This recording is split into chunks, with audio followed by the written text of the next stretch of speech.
Hello বন্ধুরা, সবাই কেমন আছো? আমি তো ভালোই আছি। তো আজকে একটা নতুন ভিডিও দেখাবো, যেটা হচ্ছে কুমড়োর শাক দিয়ে একটা রেসিপি। তো চলো, এই শাকগুলো আমি কেটে আজকে বাড়ি নিয়ে যাব একটা নতুন ধরনের রান্না করার জন্য। তো চলো, শাকগুলো কেটে নিয়ে যাক। শাকগুলো এবার আমি একে একে কেটে নিয়েছি ছোট ছোট করে। দেখো কত সুন্দর লাগছে। ছোট ছোট করে আমি কেটে নিয়েছি, ডাঁটাগুলো ছুলে নিয়েছি, না হলে ওর গায়ে আঁশ থাকবে, সেই কারণে। চলো, এর মধ্যে কিছু আমি সবজি দেব। সেটা হচ্ছে, দেখো, এই সবজি বলতে আলু আর কাঁঠালে আটি, মানে কাঁঠালের যে অনেকে বীজ বলে, সেগুলোই আমি কেটে এই শাকের মধ্যে দিয়ে দেব। চলো তাহলে কাটা যাক। দেখো, আমি কেটে নিয়েছি কাঁঠালের আটি বা বীজ বলো অনেকে, এই যে, আর আলু কেটে আমি শাকের মধ্যে মিশিয়ে দিয়েছি। যেহেতু এটা একটু সেদ্ধ করতে হবে, সেই কারণে আমি এটা মিশিয়ে দিয়েছি। দেখো কত সুন্দর লাগছে। এবার এটাকে আমি সেদ্ধ বসিয়ে দেব। চলো তাহলে একটু বসিয়ে দিই। চলো এবার দেখি, কড়াইটা বসিয়ে দিয়েছি, কড়াইটা গরম হয়ে গেছে। তার তেল ঢেলে দেবো এর মধ্যে একটু। দেখো, তেলটা দেওয়ার সাথে সাথে এতটাই কড়াইটা গরম হয়ে গেছে যে তেলটাও গরম হয়ে গেছে। চলো এতে একটু ফোড়ন দেব। সেটা হচ্ছে, এটা যেহেতু আমি শাক রান্না করব, এই জন্য এটাতে একটু পাঁচফোড়ন দেব। ফোড়নে একটু পাঁচফোড়ন দেব, কাঁচা লঙ্কা দেব, কাঁচা লঙ্কা ফোড়ন দেবো এবার একটু। দেখো দিয়ে দিয়েছি, এটা একটু ভাজা ভাজা হবে। কাঁচা লঙ্কাটা ফোড়নটা হয়ে গেছে। এবার এতে শাক ঢেলে দেবো একবারে, যেহেতু বসাচ্ছি এই কারণে আমি শাকটা ঢেলে দিয়েছি। এবার এটা একটু ভালো করে নাড়িয়ে দেবো। নাড়িয়ে দেবো, যেহেতু ফোড়নটা সবটার মধ্যে আর কি লাগে। দেখো, এতে শাক আছে, ডাঁটা আছে, কাঁঠালের অনেকে বীজ বীজ বলে, অনেকে দানা বলে, আচ্ছা যে যেটা বলো। আলু দিয়েছি, সব কিছু দিয়ে দিয়েছি। এবার এটাকে ভালো করে মিশিয়ে দিয়েছি ফোড়নের সাথে।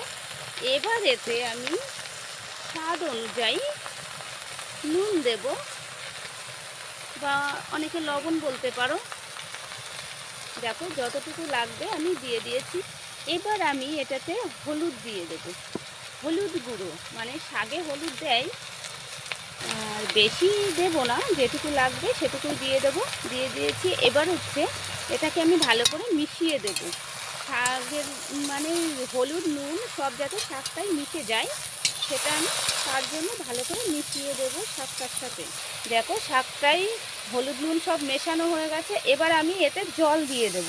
যেহেতু এটা তো সেদ্ধ করা না, তাই সিদ্ধর জন্য একটু বেশি করে জল দিয়ে দেবো। যেটুকু প্রয়োজন সেটুকুই দেব।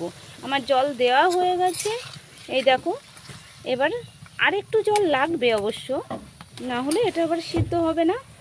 দেখো, আমি আরেকটু জল দিয়ে দিচ্ছি, একটু বেশি করেই দেব, কারণ এটাতে কাঁঠালের আটি রয়েছে। কাঁঠালের আটি থাকার কারণে এটা একটু সিদ্ধ হতে টাইম লাগবে। আর যেহেতু এটা আমি একবারে বসিয়ে দিয়েছি, এই জন্য একটু বেশি করেই জল দিয়ে দিয়েছি। চলো তাহলে এটা আর একটু ভালো করে নাড়িয়ে দিই, যেহেতু জলটার মধ্যে আলু, কাঁঠালের আটি, ডাঁটা এগুলো সিদ্ধ হবে, এই জন্য। চলো, আমার হয়ে গেছে নাড়ানো। এবার আমি এটাকে একটু ঢেকে দেব, দিয়ে ভালো করে যাতে সিদ্ধটা হয়ে যায়। চলো এটা হতে থাকুক তাহলে। দেখো, আমার শাকটা প্রায় হয়ে এসেছে। তা একটু জল থাকতে থাকতে আমি একটু চিনি দিয়ে দেব।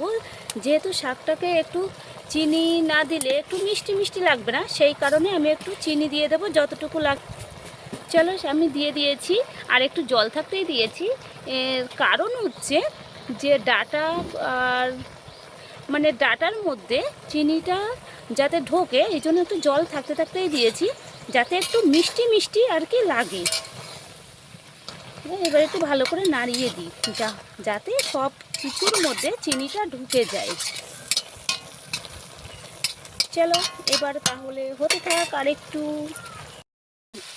দেখো, আমার শাকটা হয়ে গেছে, মানে হয়েই গেছে। এবার আমি শাকটা নামিয়ে দেব। চলো তাহলে নামিয়ে নিই।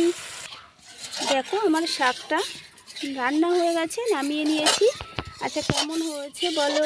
কত সুন্দর দেখাচ্ছে, দেখো শাকটা কত সুন্দর, গাম একদম মানে ঘেটে গেছে, এত সুন্দর লাগছে দেখতে। তবে ডাঁটাগুলো ঠিক আছে, আলু কাতলাতে কিছুটা ঘেটে দিয়েছি আমি, তাহলে শাকটা একটু মানে ভালো লাগবে এর জন্য।